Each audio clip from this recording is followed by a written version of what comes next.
This is actually another gift for another cousin who's a big fan of Coraline. I also love Coraline, but she probably likes it a little more.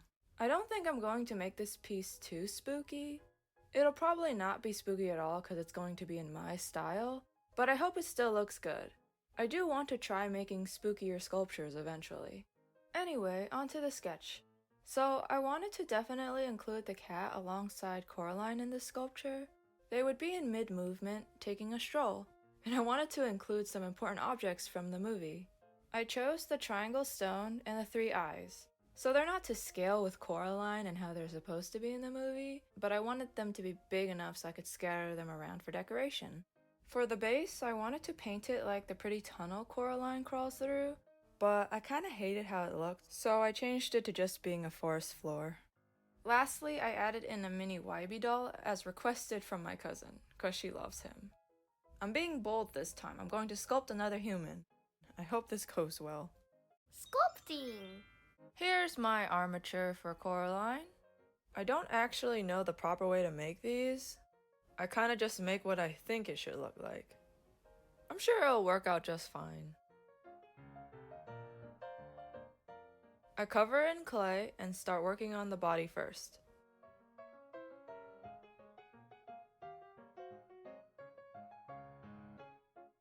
I shape her sweater underneath and roll a flat strip of clay to layer her coat on top.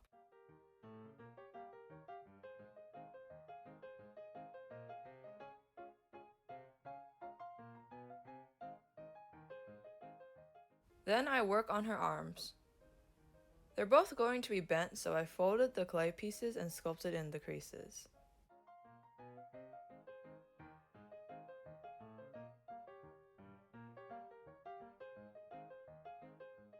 I realized I couldn't really glue the arms on yet because I needed to first sculpt the item she'll be holding on to.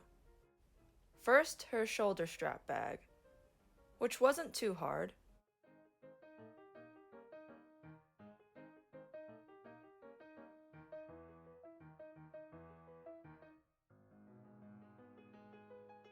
I glued on her left arm,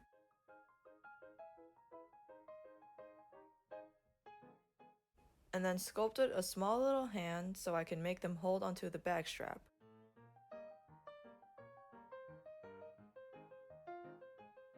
Now for the Wybie doll. I sculpted his body, his legs and feet.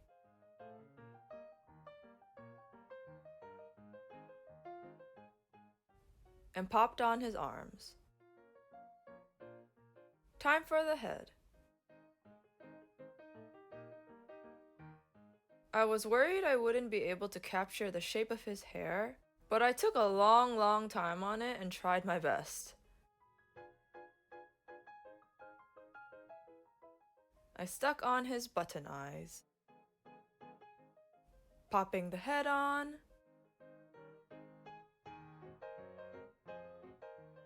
and now we can put him in Coraline's arms. Oh, that looks bad. He looks so big.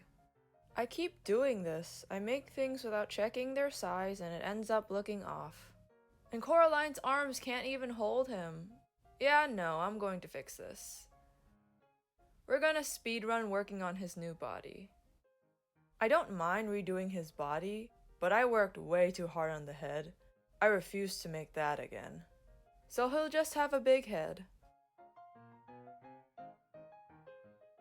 I kinda like the old one better, to be honest, but hey, he fits better in her arms and that's all that matters. I almost forgot to add the buttonholes.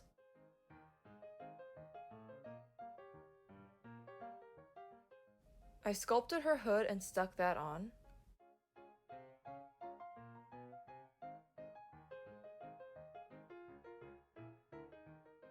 Next, I worked on her legs. I wrapped them in clay and smoothed them out. I added larger chunks of clay to shape the boots onto her feet.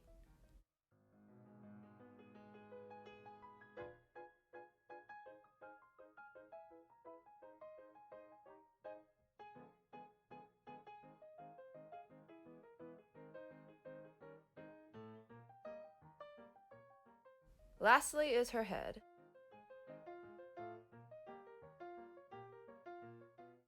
I started with her bangs first, and slowly added on many strands that make her bob cut. I really tried to make the strand shapes match my drawing.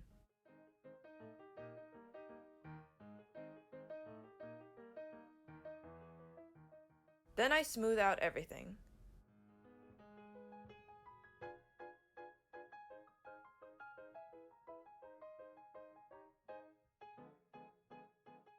Can't forget the tiny hairpiece that sticks up.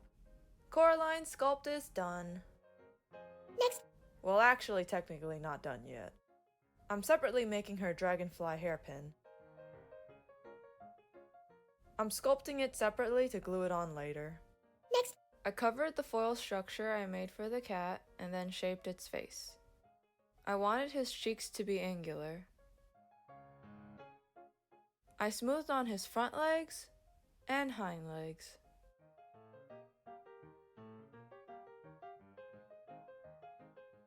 Then made his little ears that I stuck on.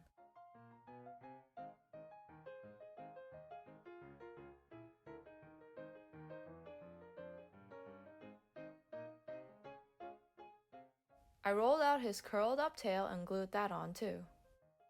Finish the cat. Next. The last few pieces for this sculpture are the eyes and the triangle stone. I started off making the eyes first. Next. Just a lot of rolling up balls. For the second eye, I rolled a long strip to wrap around the ball.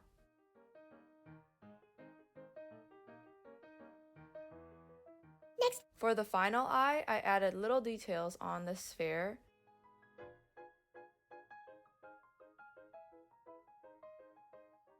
and rolled a little strip of clay to make the ring section.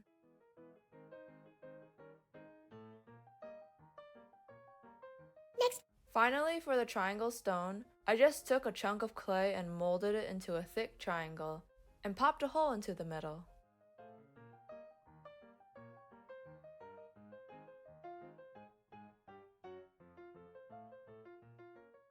The small elements are ready to be baked. Coraline's not here because she's already baked. Paint time. I'm going to paint the cat and all the smaller stuff first, because I'm too scared to paint Coraline. I want to leave the worst for last. The cat was painted black, blue, and pink. Blue for his eyes and pink for his nose.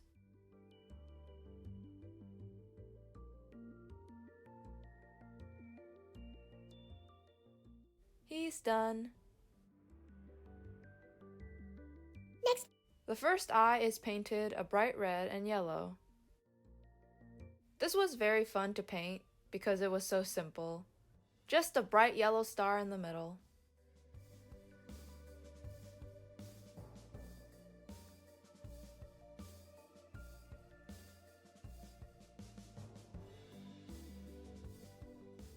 Ta-da! Next. The second eye is painted black and white.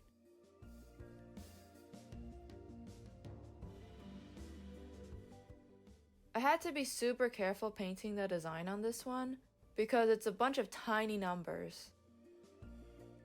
I had to hope I was steady enough.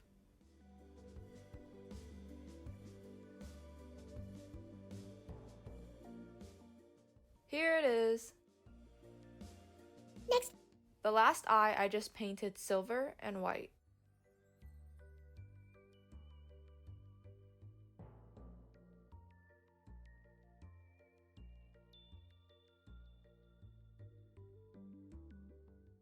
It's actually a super pretty ring. I really like how it turned out. Next. For the stone, I painted it so many layers of turquoise paint that it ended up so dark. I then layered on the same color a few shades brighter to make it pretty and shiny.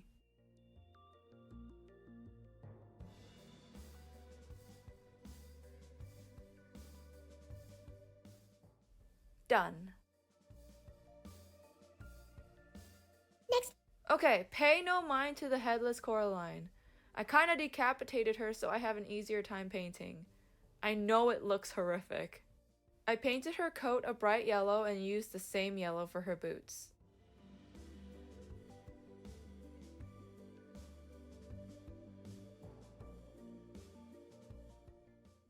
I then painted her bag a pretty dark magenta.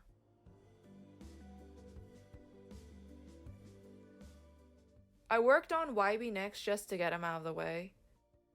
I already knew he was going to cause me problems because there's so many crevices that were hard to reach. I painted his face first, and then painted his coat, gloves, and eyes black.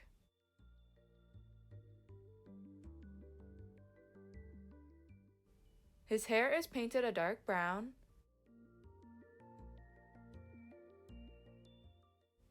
and his pants are blue.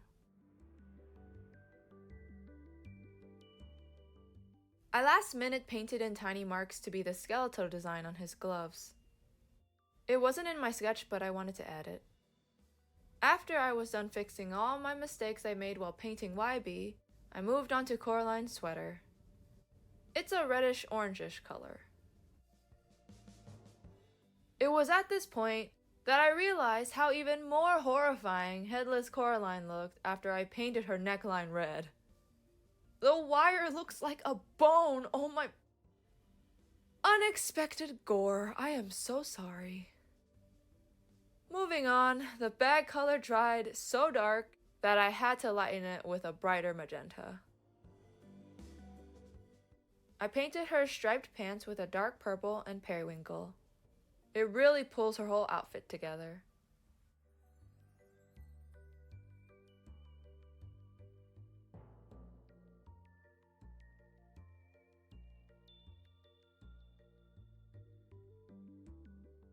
I mixed her skin tone and painted her hands. And since I had the color mixed, I also painted her face. Welcome to Coraline's head. Now we paint her iconic blue hair.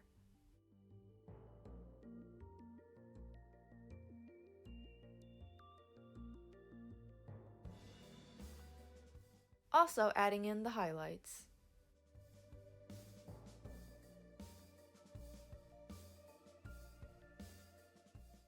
I'll never not be scared of painting faces.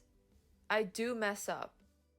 I only wish to not mess up too badly, so I can at least fix it easily. But so far, so good.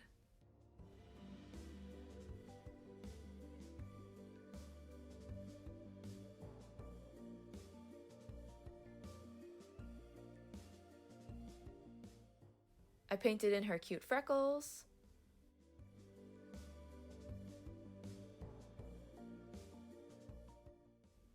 I painted the dragonfly very differently from the original. It's a little more pastel.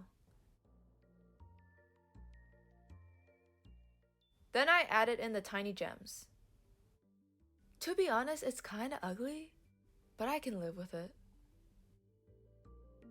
Once I glue that pin on, Coraline is finally completed.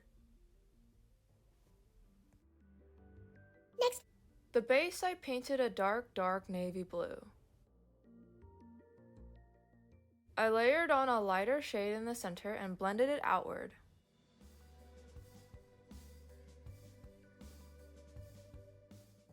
Then I painted even brighter patches of grass.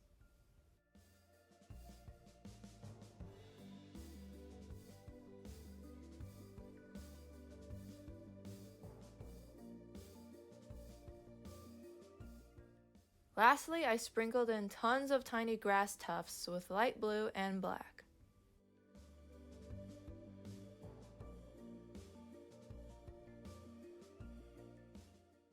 Base is finished. Time to assemble.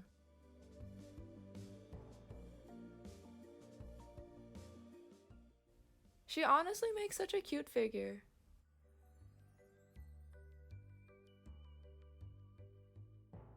Success! Whoopee!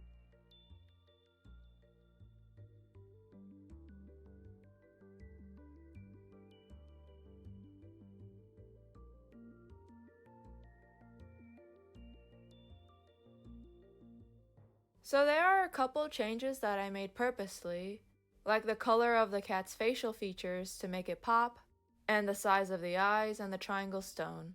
I thought making them bigger would look better, which I think it does. I ended up omitting the coat strings because I thought it'd end up kind of awkward with the back strap in the way. Everything else looks pretty good in my opinion, which is a relief because I was so afraid this would be a disaster. I'm proud to say that I think I'm getting better at sculpting humans, or at least my specific style of humans. I don't think I'll ever attempt realism or anything. That's above my skill level. I hope you liked how this project turned out. I can't wait for my cousin to see this. I'll see you again. Bye-bye.